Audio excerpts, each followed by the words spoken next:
Donnez-moi la foi sauvage du sorcier. Donnez à mes mains puissance de modeler. Donne à mon âme la trempe de l'épée.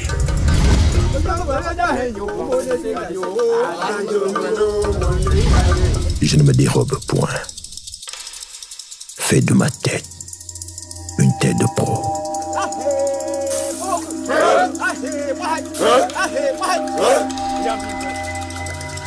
Et de moi-même, mon cœur ne fait ni un père, ni un frère, ni un fils, mais le père, mais le frère, mais le fils, ni un mari, mais l'amant de cet unique peuple.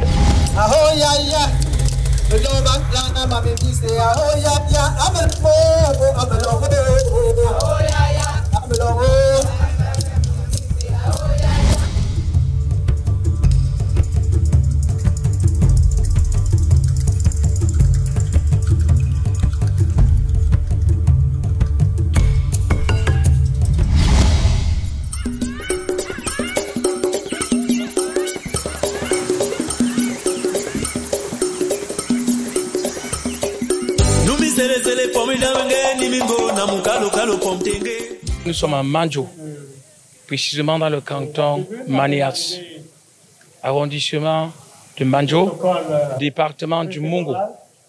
Le Mungo va de Bekoko, qui est dans l'arrondissement de Dibombari. De Bekoko, nous traversons Fiko, l'arrondissement de Fiko, l'arrondissement de Banga, l'arrondissement de Djobe-Penja. Djobe-Penja, nous sommes à Loum. Après Loum, nous sommes à Manjo. Manjo, Lonako, Lonako, Konsamba, Konsamba, Melon. Donc, vous comprenez que c'est un arrondissement qui est grand au plan géographique et même territorial. Le Mungo, puisque nous sommes dans un événement traditionnel et purement coutumier, est constitué de 4 grandes chefferies de premier degré et de 16 chefferies de deuxième degré. En ce qui concerne les chefferies de troisième degré, on peut dire que c'est 200 chefferies environ.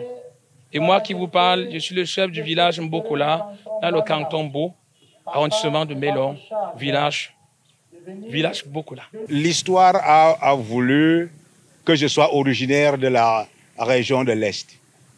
Et vous voyez qu'à l'Est, il y a un arrondissement qu'on appelle Manjou. Et ici, c'est Manjo. La particularité, c'est que la dénomination renvoie à la même chose, c'est-à-dire l'éléphanto. Pour comprendre que les Manjo du littoral sont venus de l'Est du Cameroun et j'en suis fier. On nous appelle Mwanzo. Mwanzo veut dire l'éléphanto, l'enfant de l'éléphant. Et c'est pour ça que vous voyez comment que sur le pain, il y a l'éléphanto. C'est le symbole qui caractérise Manjo. Manjo, c'est un tout. Il y a les Bamileke qui sont chefs, il y a les Allogènes qui sont chefs, il y a les Autochtones qui sont chefs. Le vivre ensemble, c'est-à-dire que ça a commencé depuis nos parents. Mon père en 1949 était déjà chef de la communauté, chef de tous les ressortissants du nord à Manjo, depuis 1949. Et puis il y avait à l'époque 3 chefs. Le chef Eban, qui était chef de Mbo, le chef Happy, qui était chef de Bamileke.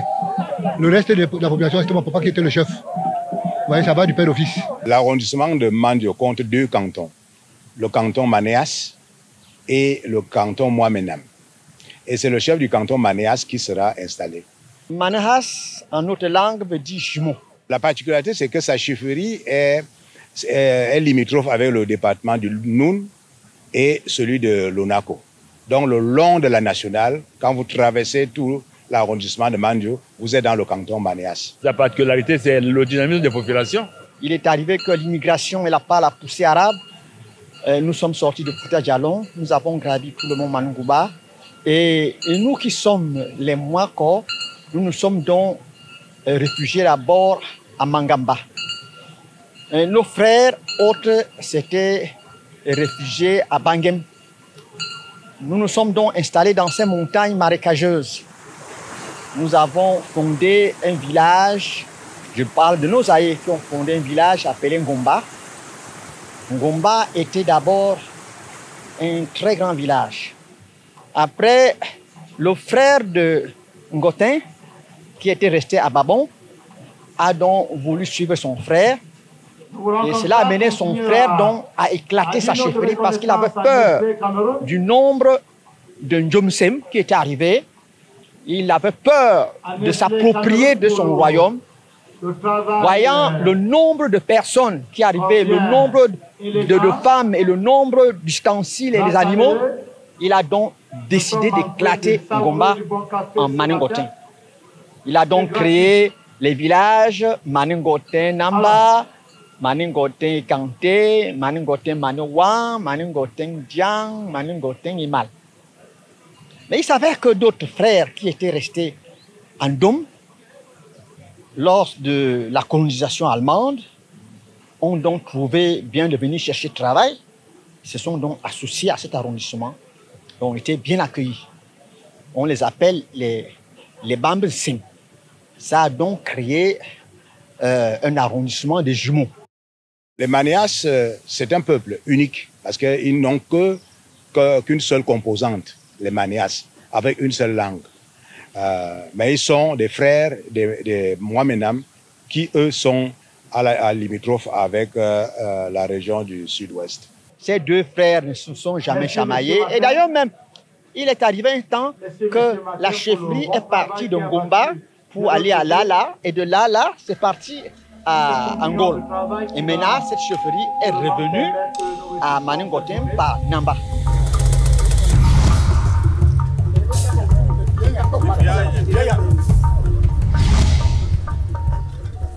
Donnez-moi la force sauvage du sorcier.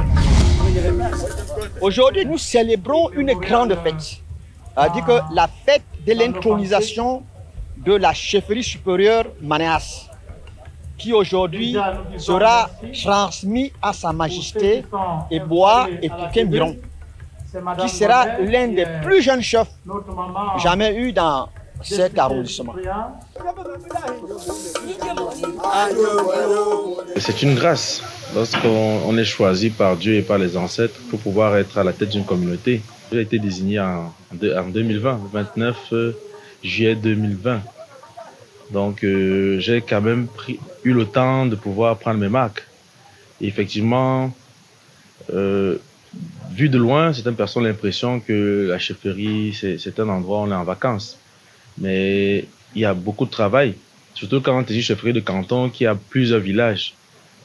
Du coup, je suis effectivement conscient de la lourde charge qui est désormais la mienne. Et j'espère être à la hauteur. En tout cas, je ferai de mon mieux avec l'aide de mes notables et de tous ceux qui m'encadrent.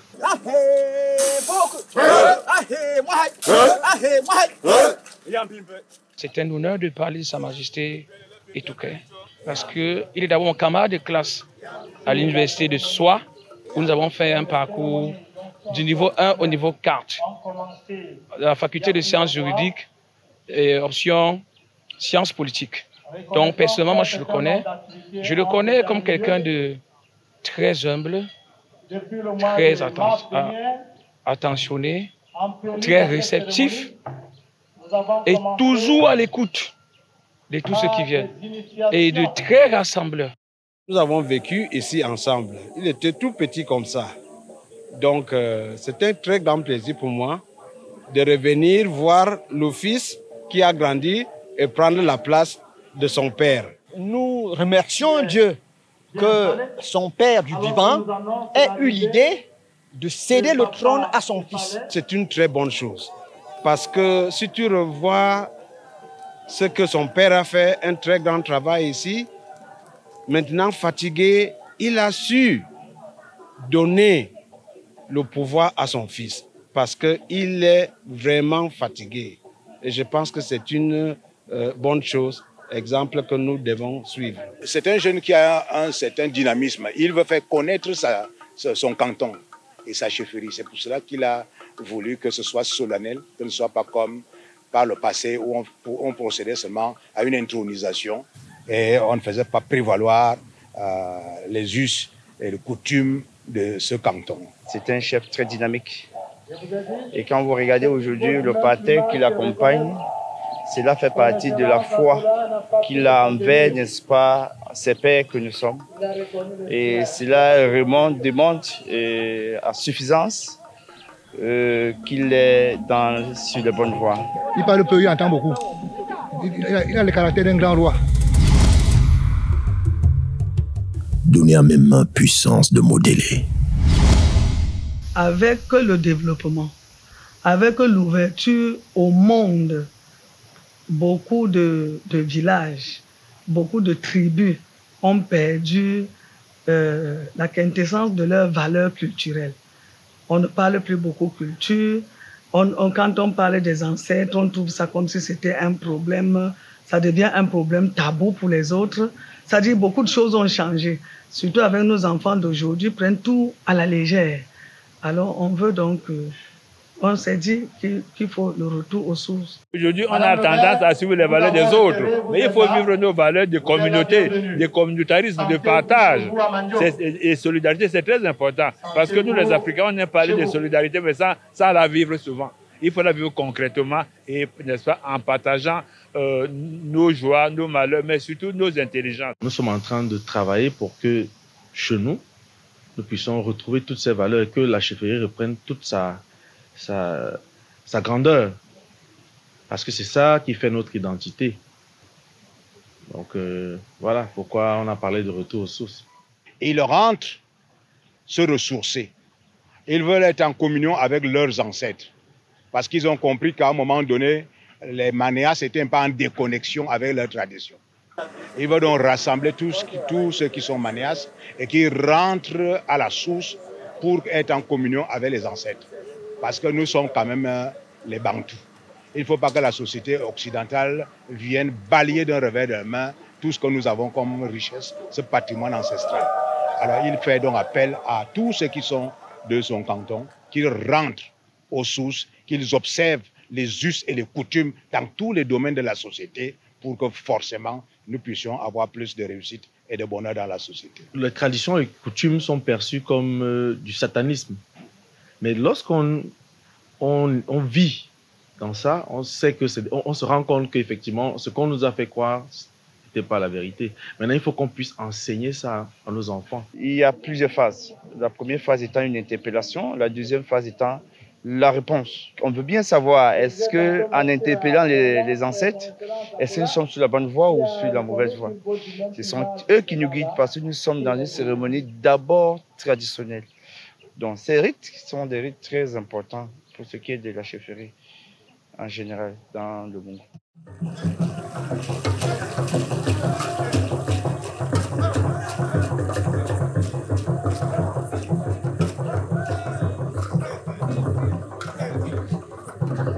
Ici, c'est la tribalité. C'est-à-dire qu'on exalte les valeurs tribales en s'ouvrant vers les autres, en communiant avec les autres. C'est pour cela que vous allez voir qu'à l'intérieur, il y a des notables qui sont originaires du nord-ouest, du sud-ouest, de l'ouest et de partout qui sont notables. Comme moi-même qui vous parle, j'étais ennobli dans ce canton. Donc je suis un notable manéas. Nous voulons faire comprendre que la chefferie traditionnelle est là avant l'État. L'État est arrivé, on a trouvé des chefferies. L'histoire a voulu qu'on fasse des chefferies, des auxiliaires de l'administration. On finit par croire que nous pouvons être au-dessus des valeurs ancestrales. Que non. Nous voulons faire comprendre que nous communions avec ces valeurs ancestrales. Nous respectons les valeurs coutumières, nous respectons nos chefs, mais nous les considérons là où ils sont. Ils ne sont pas les sujets, ils ne sont pas les marchepieds de l'administration ou de quoi que ce soit. Mais l'administration veut, en communion avec les chefs, promouvoir le développement. Je ne sais pas si, quand on se retrouve à Paris ou à New York, pendant 50 ans, on peut se sentir bien, mais on a toujours ce pincement au cœur quand on se rappelle de là où on vient. C'est ce que je demande à nos enfants, de se rappeler de là où ils viennent. C'est bien de construire en ville, mais c'est très bien de construire au village, parce que ça permet aussi au village de se développer. Qu'ils viennent accompagner les projets, qu'ils viennent même avec des projets de développement, qu'ils prennent aussi la peine de commencer à encadrer les enfants qui sont en train de grandir pour former la future élite. Mais le plus important pour moi, comme nous avons parlé du retour aux sources tout à l'heure, c'est que tout le monde commence à se faire initier à nos us et coutumes. Ce n'est pas de la sorcellerie.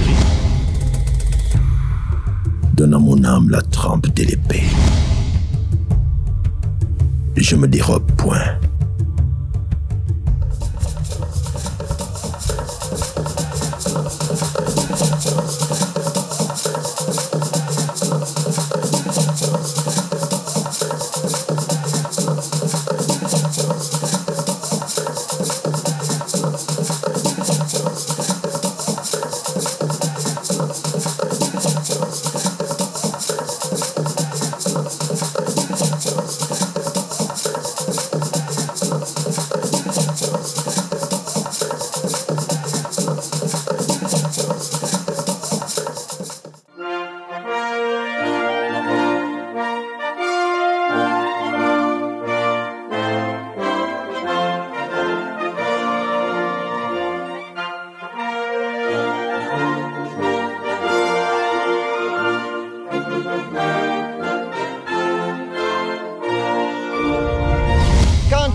On désigne un chef, il faut l'installer.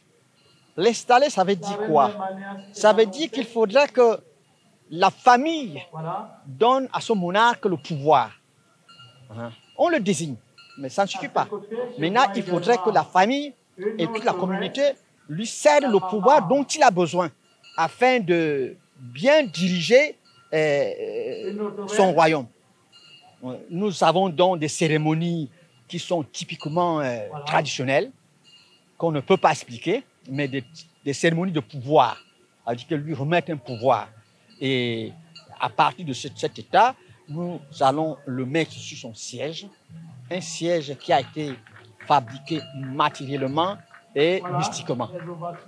À partir de ce moment, nous lui remettons sa couronne, son bâton de commandement, et il prend les choses en main. C'est une première dans notre canton parce que je suis natif de ce canton-là. C'est une première pour nous parce que nous n'avons jamais vécu pareil événement d'intronisation et d'installation officielle d'un chef supérieur. Nous savons qu'à la tête de nos chefferies arrivent des hommes. On essaye de faire ce qu'on fait dans les coutumes là-bas, que nous ne connaissons pas trop. Et puis quand on a terminé là-bas, il n'y a plus rien. On sait seulement qu'il y a le chef. Mais cette fois-ci, nous avons voulu changer les choses. Il s'agit de remplacer un roi qui part pour laisser la place à son fils parce que ça va de père en fils. Et comme je peux vous le dire, c'est une dynastie. Et cette dynastie s'appelle la dynastie des Mwako.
Le Camerounais doit être solidaire de son frère. Si son frère a un événement, il devrait s'y rendre pour consolider la place qui a été aujourd'hui requise à celui-là. Parce que tous les autres chefs supérieurs doivent reconnaître leur homologue monarque, qui sache que celui-ci sort de Mombos, celui-ci sort du sud-ouest, celui-ci sort de l'ouest, celui-ci sort du nord. C'est une double cérémonie. Une cérémonie d'intronisation qui est purement traditionnelle et une cérémonie d'installation officielle par le préfet du département du Mungo. Monsieur le préfet du département du Mungo, Monsieur le ministre des Relations extérieures, chef de la délégation départementale du RDPC pour le Mungo ici représenté, Monsieur le sous-préfet de l'arrondissement de Mandjo, honorable député à l'Assemblée nationale, Madame la première vice-présidente du Conseil régional du littoral, Leur Majesté les chefs traditionnels et de communauté, chers élites extérieures et intérieures, distingués invités en vos rangs et grades distinctifs, mesdames et messieurs, l'honneur est le mien de m'adresser à vous ce jour en ma qualité de maire de la ville de Mandjo pour vous souhaiter une chaleureuse bienvenue à l'occasion de l'installation officielle de Sa Majesté Ewa Etouké comme chef supérieur du canton Manéas, je vais dire roi des Manéas.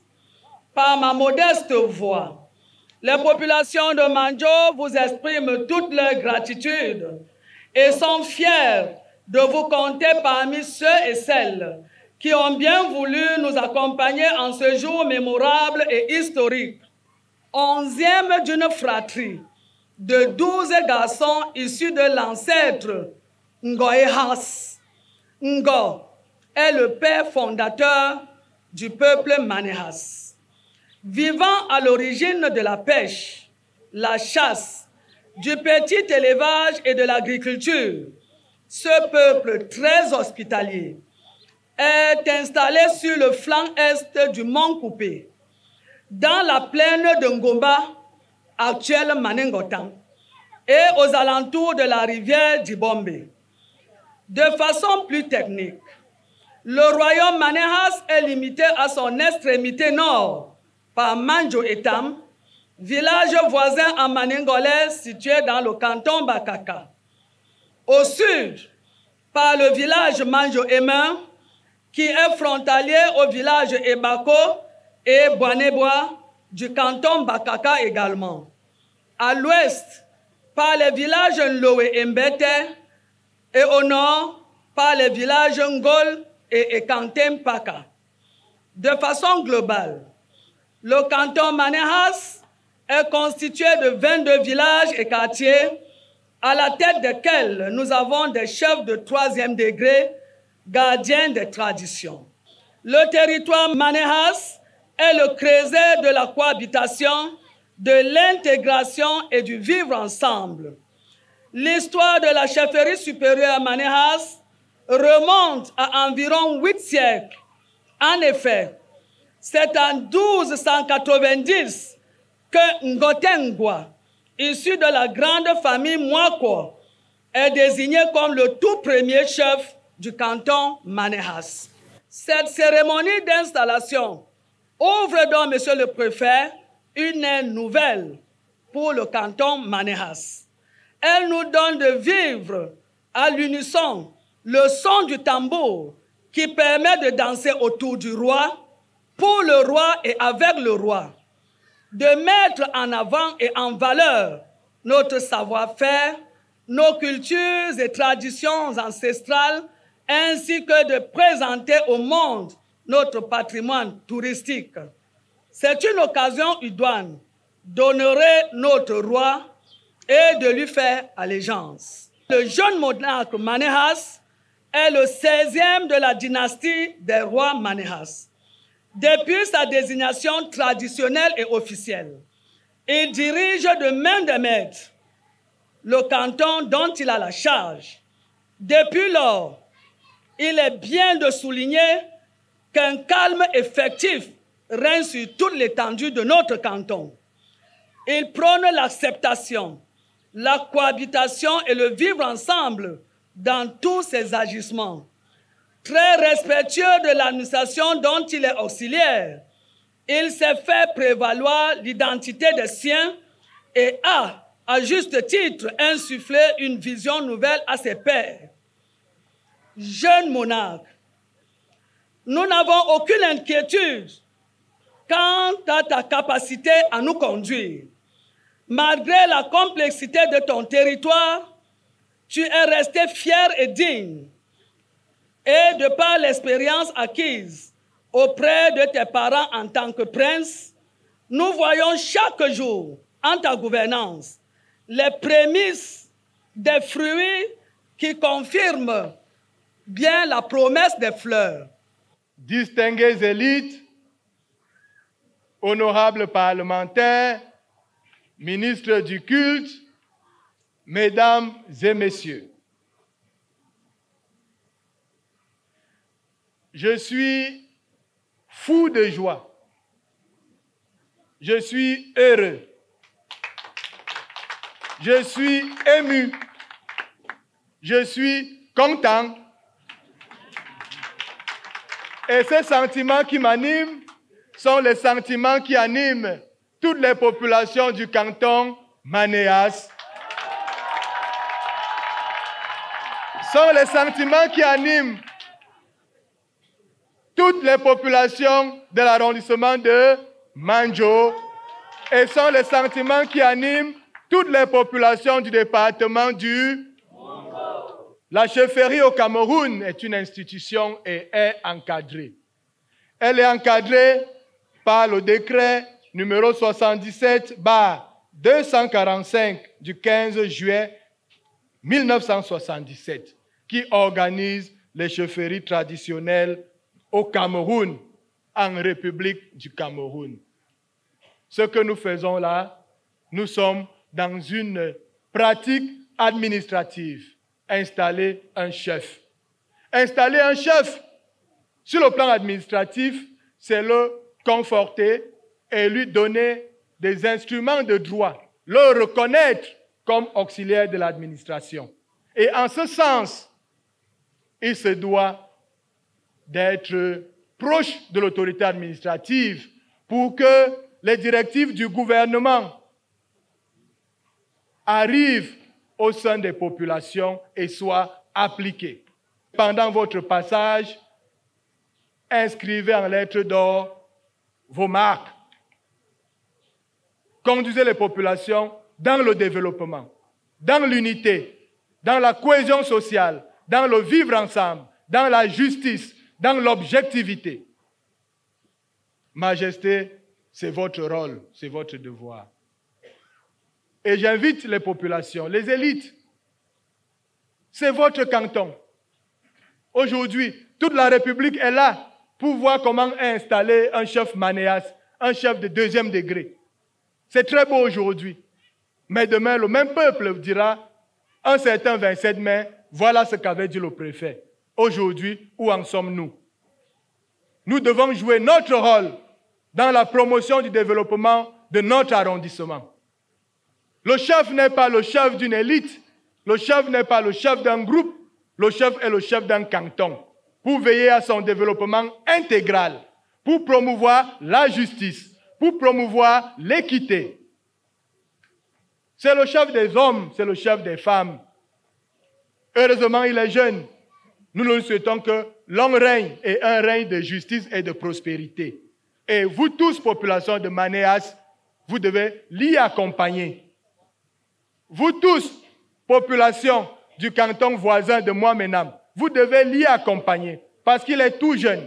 C'est la responsabilité du chef de canton Moimenam, plus âgé, de dire mon fils, mon petit frère, voilà comment on est chef, voilà ce qu'on doit faire.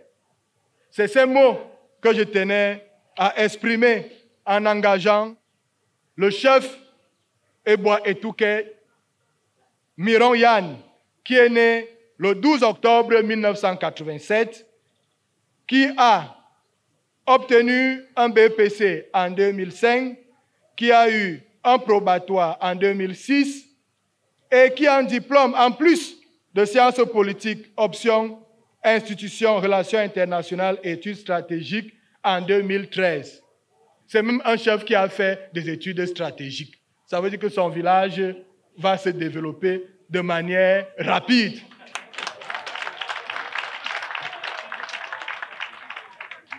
Et il sait lire le français et il sait lire l'anglais. Population de Manéas, vous avez la chance.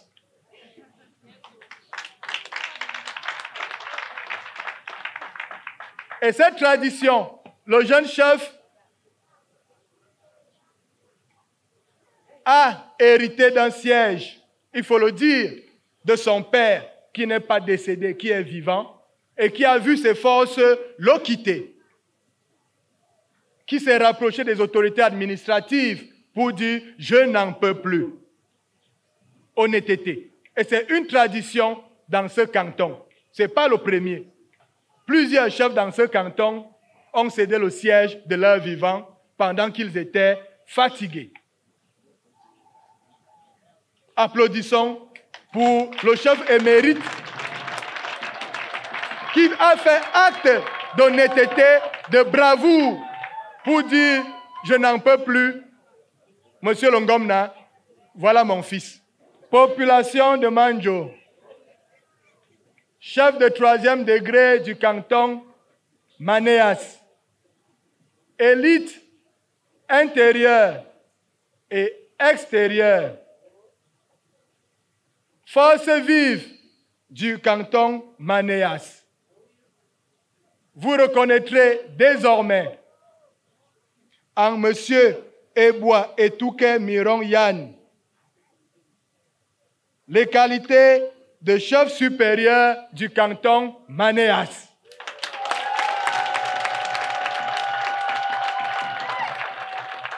En cette circonstance solennelle, M.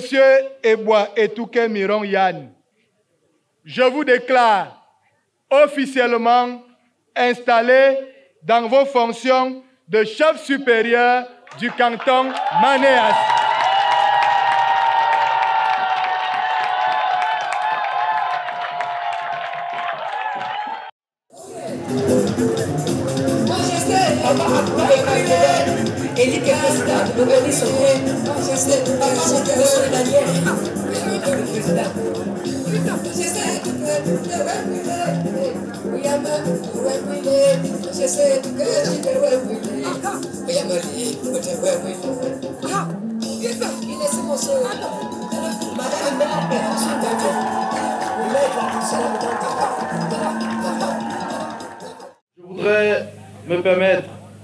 Je voudrais me permettre de dire un grand merci à Monsieur le préfet du Mungo pour la tenue de cette fête. Je n'oublie pas le docteur Didier Bidja, mon sous-préfet. Toute ma gratitude et ma reconnaissance à son Excellence Mbela Mbela le Jeune pour ses nombreux efforts à la tenue de cette parade. Ma reconnaissance à Monsieur Daniel Mekomesone, premier président de la Cour suprême du Cameroun et grand notable Manéas, pour son soutien inconditionnel. Ma sincère gratitude au comité d'organisation, avec pour chef d'orchestre Madame Ekoson Djandjoute Claire, que nous appelons affectueusement Tété, pour son dynamisme.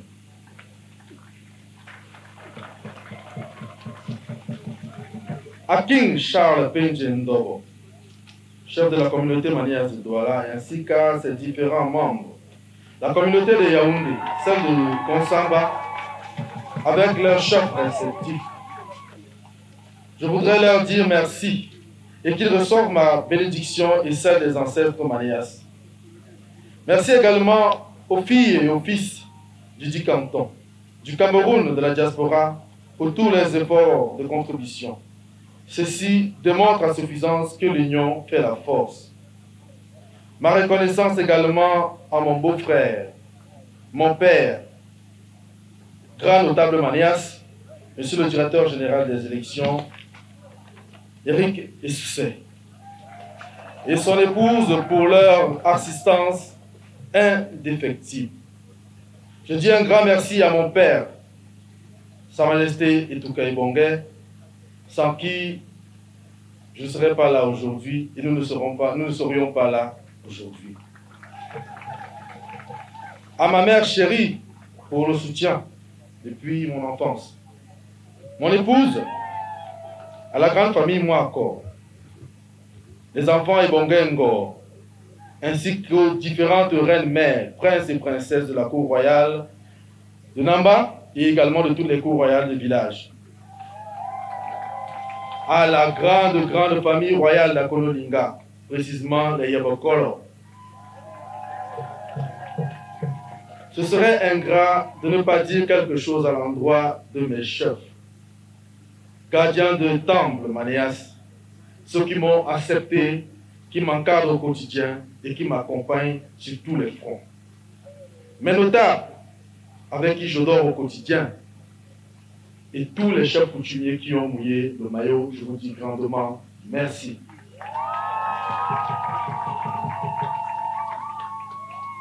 Nous avons travaillé d'arrache-pied depuis plus d'un mois et je crois qu'il y a des années qu'un événement pareil n'était pas arrivé.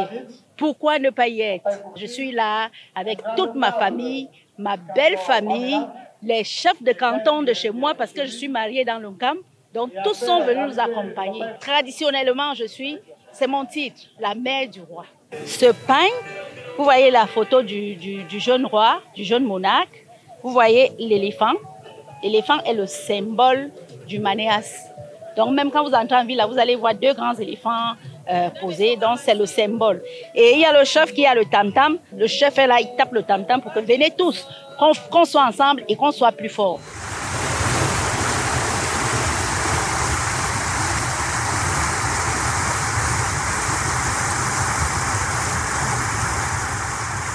Dans le grand Gonisongo, qui couvre à la fois le Mungo et le sud-ouest, il y a des chambres secrètes, bien des castes, si on peut dire ça comme ça.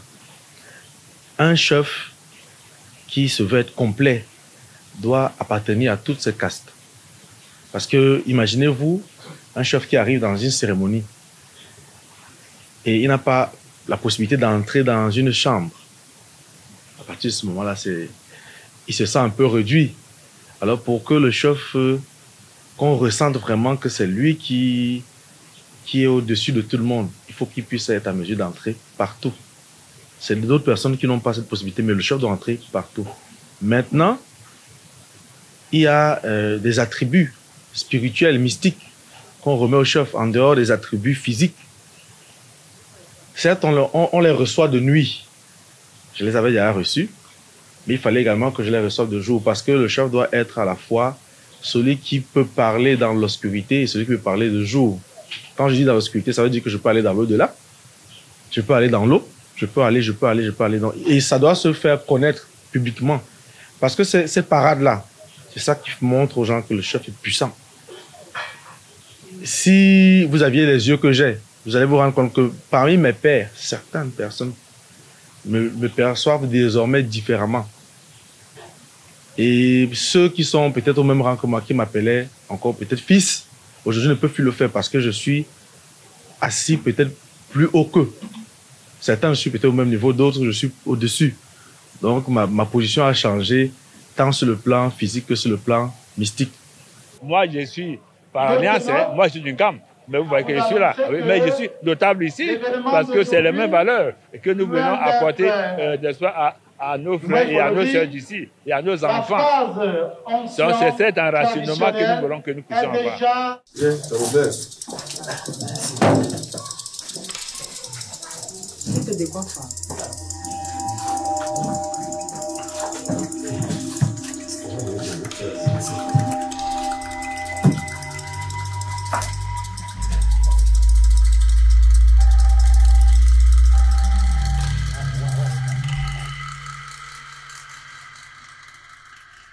Quand on a nos regroupements de nuit, ce qu'on appelle chez nous le Mouankoum, qui est notre entité spirituelle, quand nous nous retrouvons, on a l'habitude de partager des petits plats faits naturellement avec des plantes pour nous renforcer la santé, mais également pour lier la confiance, pour que dans notre cercle, on ne puisse pas se trahir entre nous. Maintenant, ce matin, nous avons eu un rituel avec quelques enfants du village qui avaient besoin d'un accompagnement, de bénédiction. Et comme généralement, quand nous faisons ces rituels, on peut utiliser une chèvre, comme on peut utiliser un coq.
Depuis peut-être 8 à 9 ans, on a fait de moi une mafo chez nous, en mon patois ici, qu'on appelle Nzombomoya. C'était mon premier titre. Bon, là, hier, ils ont changé. Et ils m'ont donné le titre hier de la reine-mère, mère du roi, mère de tous les chefs Manéhas et de toutes les reines Manéhas. C'est le titre qu'ils m'ont donné hier. Je suis leur fille, elles sont mes mères. Et puis, je prendrai exemple sur elles. Je ne vais pas les décevoir. Je vais me donner corps et âme pour être à la hauteur de cette tâche. C'est une très, très, très lourde responsabilité que moi-même, je ne peux même pas déjà évaluer parce que quand j'ai réfléchi, je me demande si un être humain comme moi, simple, peut assumer. Parce que avoir un titre d'être mère du roi, ça veut dire que vous êtes déjà la conseillère du roi. Parce que si vous êtes sa mère, vous devez lui dire des choses pour que le canton marche. Si vous êtes la mère de tous les chefs, ça veut dire que vous devez arriver dans les 22 chefferies chaque fois qu'il y a un problème, chaque fois qu'il y a quelque chose. Vous devez, ça veut dire que vous devez assumer, vous devez faire quelque chose, vous devez conseiller, vous devez être à leur côté pendant les bons moments ou les moments de crise ou les malheurs et tout ça là. Vous devez être toujours l'amie, la sœur, la conseillère aussi de toutes les reines. C'est donc dire que c'est une très lourde responsabilité, que c'est Dieu seul qui est capable d'amener une personne à assumer ça. Parce qu'avec le corps simple d'un être humain simple que je suis, je ne pense pas que ce soit possible. Mais avec la grâce de Dieu, on peut. Le rapport d'un homme avec le divin, c'est quelque chose de personnel. Quelque chose de personnel. Si je veux m'adresser à Dieu, je me replie, je me mets dans les conditions qui me permettent de pouvoir m'élever spirituellement. Je prie et je lui dis ce que j'ai comme souci. Et il résolve. C'était pour nous un moment de joie pour le canton qui a son 16e roi et aussi l'occasion pour nous de prêcher à tous les chefs des autres cantons et des chefs de 3e degré les messages de paix, d'unité nationale et de vivre ensemble. Le vivre ensemble, c'est également avoir le respect des traditions et des cultures des autres.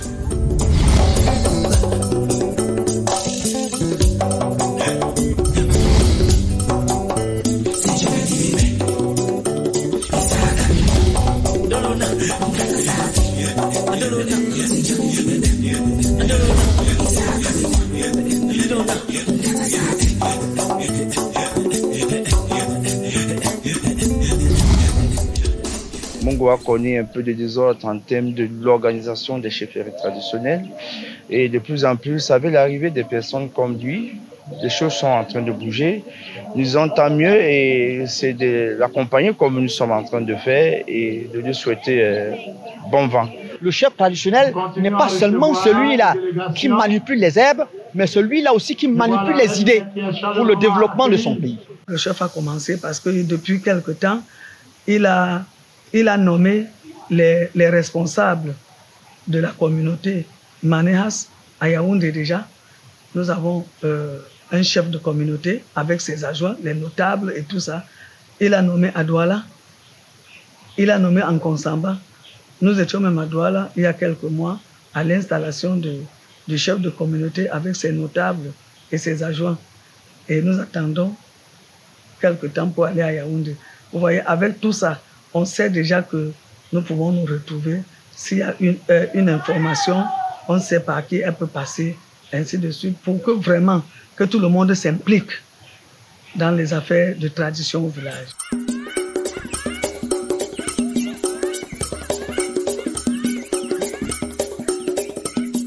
L'arrondissement de Manjo, depuis la venue de Sa Majesté Eboa Touquet, est l'un des arrondissements les mieux organisés. Quand nous allons à une réunion ou alors à une rencontre, c'est les seuls qui ont un uniforme unique. Et c'est l'un des arrondissements où j'ai fait le constat particulier que le chef supérieur peut interpeller les chefs à tout moment et tous sont disponibles, excepté ceux qui sont malades. Et tous sont à l'écoute. Nous attendons quelqu'un qui est digne de représenter les chefs dans son ensemble, quelqu'un qui a la possibilité de dire quelque chose. Parce qu'auparavant, vous savez, on accusait les chefferies ou les chefs de ne pas avoir le vocal qui reflétait, n'est-ce pas, les changements que nous avons de plus en plus dans notre environnement, c'est-à-dire de temps en temps, il faut des chefs intellectuels, pas seulement sur le plan traditionnel. Et je crois qu'ils répondent sur toutes ces attentes. Ils sont convaincus qu'avec notre présence à ses côtés, les choses vont bouger comme cela se doit. Il n'a pas droit à l'erreur parce que nous avons misé sur lui. Dernièrement, nous lui disons qu'il ne s'appartient plus. Donc, il doit être un roi fort, un roi dynamique, un roi respectable, un roi qui ne se retrouve pas dans la rue. Il faut être charismatique. Il ne faut pas être un homme vulgaire. Et je pense que le choix que notre père a porté, jusque-là, on n'est pas déçu. Et on espère l'accompagner davantage parce que je vous dis, il ne s'appartient plus. Donc s'il échoue, c'est nous qui avons échoué. Nous, ses conseillers, moi, sa mère et tout le reste. Je vais lui dire d'aimer d'abord son peuple. Peuple Manéas et les habitants de Manjo. Manjo, c'est une ville cosmopolite. Donc, on trouve toute race ici. Il doit aimer son peuple. Quand tu aimes ton peuple, tu travailles pour eux. Et jeune qu'il est, il doit développer sa chefferie. Oui. Donc, je lui demande également d'aimer Dieu. Tout ce qu'il fait, il faut qu'il fasse avec l'amour de Dieu. Voilà les 3 choses que je recommande à mon fils, qui est devenu chef aujourd'hui. Je souhaite surtout qu'il soit un grand chef, qu'il inscrive en lettres d'or le nom de Manéas dans cet arrondissement et même au-delà. Parce que vous allez voir que des chefs sont venus du Vouri et puis ils sont venus de partout. C'est pour qu'on sache que les Manéas ont leur place à jouer, mais que c'est un rôle qu'il faut jouer dans le processus de construction de notre pays. J'attends de mon roi l'oreille d'écoute en tant que mère avec A, I, R, E, mais en tant que mère aux populations de Manéas, j'attends que les populations, que mes frères et sœurs m'accompagnent. Je veux que mes frères et sœurs me soutiennent pour qu'on puisse ensemble réfléchir pour le développement de notre ville, de notre commune. Nous devons rester serrés parce que c'est ensemble que nous pouvons soulever les montagnes. Nous voulons avoir une place parce que le Mungu, quand je vous ai présenté, est l'un des départements du Cameroun les plus grands au plan qualitatif et quantitatif en ce qui concerne la chefferie. J'exhorte tout le monde à ce qu'on se tienne la main pour qu'on avance ensemble parce que c'est ensemble que nous devons faire de grandes choses. Nous attendons qu'il relance les activités, qu'il surtout promeuve les jeunes. C'est ça les jeunes, que les jeunes croient en leur canton, en leurs valeurs et tout ce qui leur permet d'apporter leur contribution aussi. À Dieu de lui donner assez de force et de sagesse pendant tout son règne et qu'il sache que moi, en tant qu'épouse, je vais l'accompagner entièrement dans l'accomplissement de sa tâche. Ce que je peux dire au roi, c'est de suivre les pas de son papa. Son papa vivait avec tout le monde dans la paix et la tranquillité. Et je crois qu'il le fera également, puisqu'il est tellement à l'écoute de la population. Barmo moi est sien. Et Hale, et Yaoundé. Et Bambukale. Son, Outier Dje. ni latin. Ni time bi embo na sibisien selo o simbo ba mame bon est bon. Maman bon et maman bon. Maman bon et maman bon. Les choses vont aller. Et nous souhaitons que les ancêtres donnent à ce monarque toutes les possibilités de pouvoir renouveler même la chefferie. De faire en sorte que la chefferie retrouve sa dignité. Que tous les enfants, Manias, de par le territoire national, de la diaspora, qu'ils s'unissent, qu'ils pensent à rentrer pour construire, pour bâtir, parce que les choses iront bien, et elles sont même déjà en train d'aller bien.